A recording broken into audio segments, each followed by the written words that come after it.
नमस्कार मंडळी, नवीन एका ब्लॉगमध्ये तुमच्या सर्वांचं खूप खूप स्वागत आहे. तर आज वटपौर्णिमा आहे आणि आपल्या संस्कृतीमधील सुंदर परंपरा वटपौर्णिमा.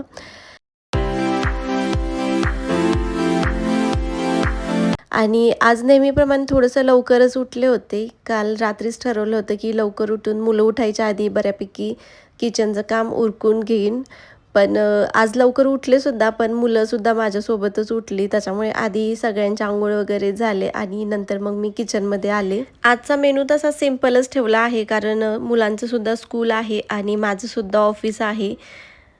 सण असला तरी आपलं रुटीन काही थांबत नाही. त्याच्यामुळे आजच्या मेनूमध्ये फक्त मी चपाती, आमरस आणि बटाट्याची भाजीच करणार होते. मुलांसाठी टिफिनला म्हटले बटाट्याचा पराठा करू, कारण भाजी चपाती जास्त करून टिफिनला ते खात नाहीत. त्याच्यामुळे असं पराठा वगैरेच मी करत असते.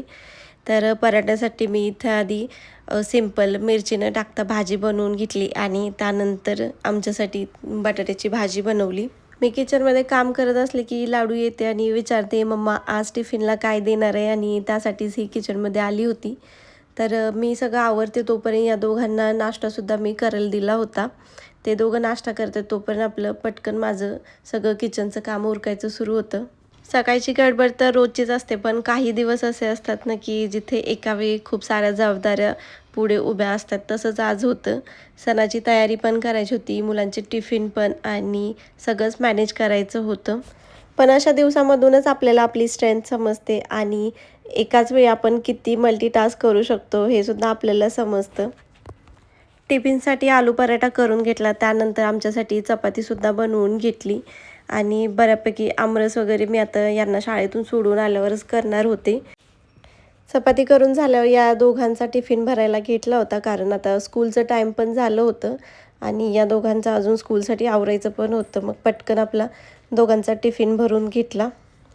टिफिन पॅक केला, वॉटर बॉटल भरले, सगळं त्यांचा टिफिन वगैरे बॅगमध्ये ठेवला आणि दोघांना स्कूलसाठी रेडी केलं. आणि रेडी झाल्यावर हे दोघांनी देवाचे आशीर्वाद घेतले. दोघांना स्कूलला सोडवायला गेलो आणि स्कूलमध्ये सोडवून परत घरी आलो. आणि घरी आल्यावर परत मला आमरस करायचा होता, तर सर्वात आधी मी तो करायला घेतला. आणि किचनसुद्धा खूप खराब झालं होतं, ते सुद्धा आवरायचं होतं. मग म्हटलं आधी आमरस करून घेऊ, तर पटकन आमरस करून घेतला. त्यानंतर किचन वगैरे सगळं क्लीन केलं. तर आता माझं किचनमधलं सगळं आवरून झालेलं आहे. किचन ओटा वगैरे सगळं क्लीन करून झालं आहे.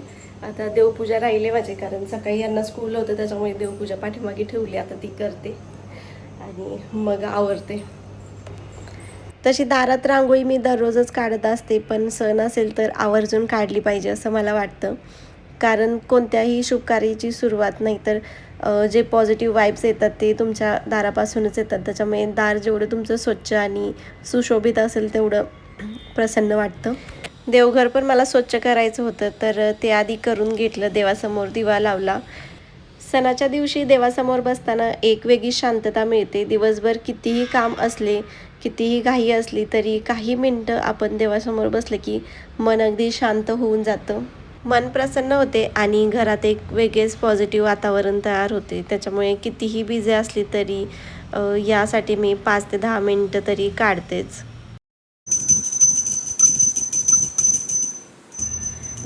त्यानंतर मी वटपौर्णिमेच्या पूजेसाठी ताट बनवायला घेतलं होतं आणि इथे सगळ्या वस्तू मी कालच आणून ठेवल्या होत्या, ज्या मार्केटमध्ये मिळतात ते. आणि आता मी इथे ताट बनवायला घेत होते.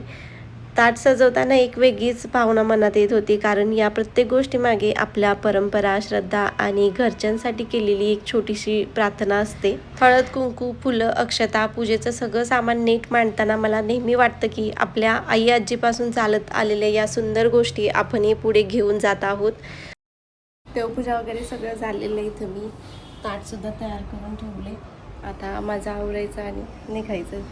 आजच्या धावपळीच्या आयुष्यात असे काही क्षण आपल्याला आपल्या मुळाशी जोडून ठेवतात आणि मनाला एक वेगळी शांतता देतात.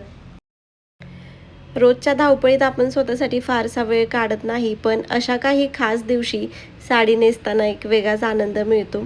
साडी नेसताना मनात एक भावना होती, आजचा दिवस फक्त एक परंपरा नाही, तर आपल्या संस्कृतीशी जोडलेला एक सुंदर क्षण आहे. लहानपणापासून पाहिलेल्या या सगळ्या गोष्टी आज स्वतः अनुभवताना खूप छान वाटतं. थोडं तयार होऊन देवाचा आशीर्वाद घेतला आणि पूजेसाठी घरून निघाले. तर आजची पूजा ही माझ्या मैत्रिणीच्या घरीच होती, कारण तिच्या घरी वडाचं झाड आहे आणि आजची वटपौर्णिमेची पूजा आम्ही तिथेच करणार होतो. वडाचं झाड पाहिलं की एक वेगळीच भावना येते. कित्येक वर्षापासून आपल्या संस्कृतीमध्ये या झाडाला खूप महत्त्व दिलं गेलं आहे.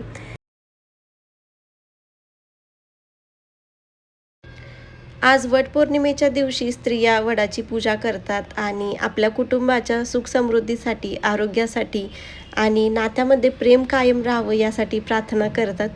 वडाचं झाड खूप मोठं आणि मजबूत असतं. त्याच्या मुळासारखंच आपलं कुटुंबाचं नातंही मजबूत राहावं हीच या पूजेमागची सुंदर भावना आहे. मला जसं माहिती आहे तशी मी साधी सिंपलच वडाची पूजा करून घेतली.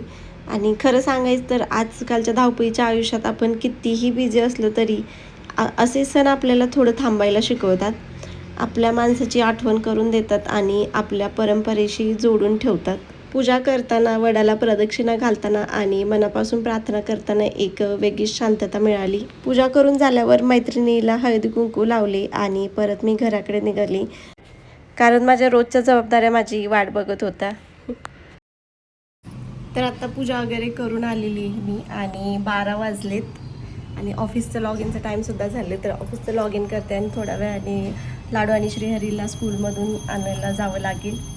तर सगळं टाईममध्ये उरकले बऱ्यापैकी. आणि आता लॉग इनच करत बसले.